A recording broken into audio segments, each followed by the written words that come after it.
नमस्कार, प्रणाम। मैं नगेंद्र तिवारी दिल से आप सभी लोगों को प्रणाम करता हूं।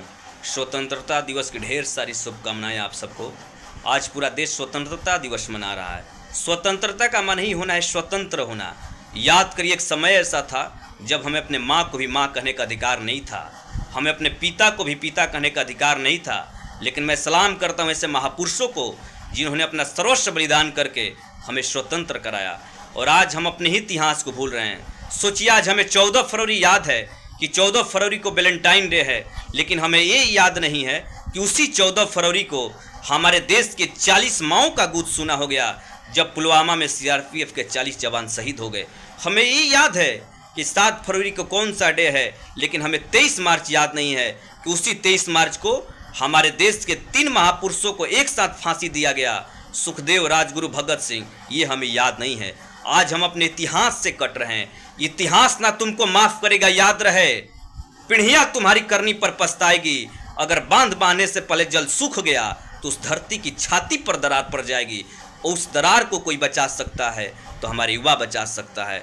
हमें अपने इतिहास को जानना है। ये रंग जब हरिवंश राय बच्चन के कलम में आया तो उन्होंने लिखा कि रंग बरसे भींगे चुनर वाली। यही रंग जब आस्था के चौकट पे आया तो अनूप जलोटा साहब ने गाया कि श्याम पिया मोरी रंग दे चुनरिया, ऐसी रंग दे कि रंग नहीं छूटे रामा, धोबिया धोए चाहे सारी उमरिया। यही रंग जब फिल्मी पर्दे पे आया तो मेरे जैसे शायर ने कहा कि हुस्न और नूर की बारात किसे पेश करूं, यूं मुरादों की हसीरात किसे पेश करूं। और यही रंग जब 18 साल के नौजवान भगत सिंह के सर पे आया तो उन्होंने गली गली में गाया कि मायरे मेरा रंग दे बसंती चोला, मायरे मेरा रंग दे बसंती चोला। और ये रंग सबसे बड़ा रंग बन गया। और इसी रंग में मैं पूरे देश को देखना चाहता हूँ। सोचिए, मैं एक माँ को प्रणाम करता हूँ, एक बेटा शहीद हो जाता है। भारत सरकार द्वारा फ़ोन आता है उस माँ को कि तुम्हारा बेटा शहीद हो गया है, तुम अपने बेटे के बदले में चंद सोने के सिक्के ले लो, तुम अपने बेटे के बदले में 50 लाख रुपया ले लो। लेकिन मैं प्रणाम करता हूँ उस माँ को। वो माँ कहती है, मेरे आँखों से आंसू आ गया जब वो माँ कहती है कि मुझे अपनी बेटी की शहादत का सौदा नहीं करना है। और वो कहती है कि क्या करूंगी मैं चंद सोने की सिक्के लेकर, क्या करूंगी मैं 50 लाख रुपया लेकर। मेरी ममता की जागीर लौटा दो, मेरी पुरानी तकदीर लौटा दो। इस माँ को नहीं चाहिए कुछ भी, मेरे बेटे की कटी हुई सिर लौटा दो। उस माँ की भावना है, मैं प्रणाम करता हूँ। और एक सिपाही का आखिरी खत क्या होता है, जब वो बॉर्डर पे रहता है तो खत लिखता है अपनी माँ के लिए। और खत में क्या लिखता है कि जब सरहद पे गोली खा के टूट जाए मेरी सांस, मुझे भेज देना यारों मेरी बूढ़ी माँ के पास। और अपनी माँ के बारे में लिखता है कि बड़ा शौक़ था उसे, मैं घोड़ी चढ़ूँ, ढमाढोल ढोल बजे तो ऐसा ही करना, मुझे घोड़ी पे लेके जाना, ढोल के बजाना।